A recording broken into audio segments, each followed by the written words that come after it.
Hai, kembali lagi di sesi kesayangan kita, Talk to Dr. Rachel. Kalian pernah mengalami nyeri kepala sebelah, lalu disertai mual dan muntah juga? Waduh, kok bisa ya? Yuk langsung aja, Talk to Dr. Rachel sesi 1 kali ini akan membahas tentang Migraine 101. Migrain adalah nyeri kepala sedang hingga parah, yang umumnya hanya mengenai sisi sebelah kepala saja. Penderita migrain umumnya akan mengeluhkan nyeri kepala berulang yang terasa berdenyut, mual, muntah, fonofobia atau sensitif terhadap suara, serta fotofobia atau sensitif terhadap cahaya. Menurut penelitian, migrain lebih sering terjadi pada wanita dibanding pada pria. Migrain terbagi dua, migrain dengan aura dan migrain tanpa aura. Migrain tanpa aura merupakan sakit kepala migrain tanpa tanda atau gejala. Biasanya serangan terjadi selama 4 hingga 72 jam dan diperberat dengan aktivitas. Sedangkan migrain dengan aura merupakan sakit kepala migrain yang diawali dengan tanda atau gejala yang disebut aura, seperti kilatan cahaya pada mata, kekakuan pada leher, dan kesemutan pada anggota tubuh. Migrain terjadi karena adanya penyempitan dan pelebaran pembuluh darah otak yang dikarenakan oleh berbagai penyebab. Penyempitan pembuluh darah akan menyebabkan aura, sedangkan pelebaran pembuluh darah akan menyebabkan rasa nyeri pada kepala. Lalu, apa sih penyebabnya? Penyebab yang pertama yaitu perubahan hormon. Perubahan hormon memiliki peran besar pada migrain. Estrogen dan progesteron merupakan hormon utama yang berkaitan dengan migrain, baik saat menstruasi maupun tidak menstruasi. Penurunan konsentrasi estrogen dan progesteron pada fase tertentu di menstruasi merupakan salah satu faktor risiko pada migrain.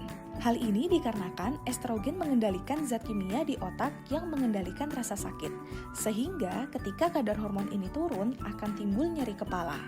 Yang kedua adalah makanan. Makanan yang menyebabkan migrain adalah makanan yang menyebabkan penyempitan dan pelebaran pembuluh darah otak, seperti kopi, keju, mie instan, dan juga coklat. Serta beberapa zat tambahan dalam makanan juga dapat menyebabkan migrain, seperti natrium nitrit, monosodium glutamat, dan juga aspartam.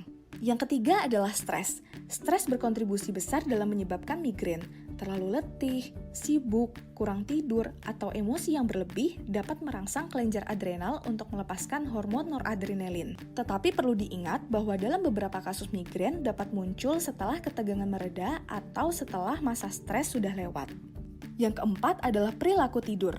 Kurang tidur, terlalu banyak tidur, atau gangguan saat tidur juga dapat memicu migrain. Konsumsi alkohol dan rokok juga dapat menjadi salah satu penyebab migrain.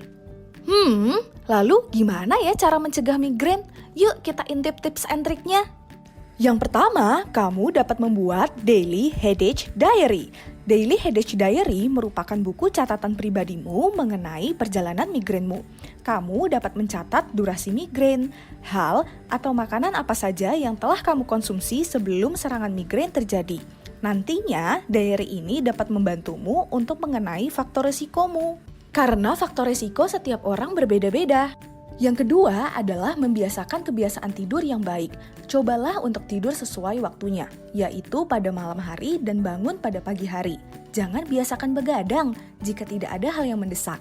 Yang ketiga, hindarilah konsumsi makanan atau minuman yang dapat menyebabkan migrain, seperti kopi, coklat, keju, atau penguat rasa pada makanan. Tidak lupa berolahragalah secara rutin. Menurut penelitian, berolahraga dapat melepas hormon endorfin yang dapat mengurangi rasa sakit. Selain itu, olahraga juga dapat mengurangi stres dan memperbaiki siklus tidurmu. Terus kalau sudah migrain, gimana dong? Jika sudah migrain, cobalah untuk beristirahat. Kamu dapat segera tidur, mematikan lampu di sekitar ruangan, dan juga meminum obat pereda nyeri. Namun, kamu perlu waspada apabila menjumpai tanda bahaya migrain, seperti migrain yang tidak kunjung membaik, migrain yang semakin memberat setiap harinya, atau migrain yang disertai dengan penurunan kesadaran dan penurunan penglihatan yang mendadak. Maka, segera konsultasikan dirimu ke dokter terdekat untuk pemeriksaan lebih lanjut. Nah, pasti sekarang teman-teman udah paham kan tentang migrain? So, sampai ketemu di sesi berikutnya ya. Tetap di Talk to Dr. Rachel. Created using Powtoon.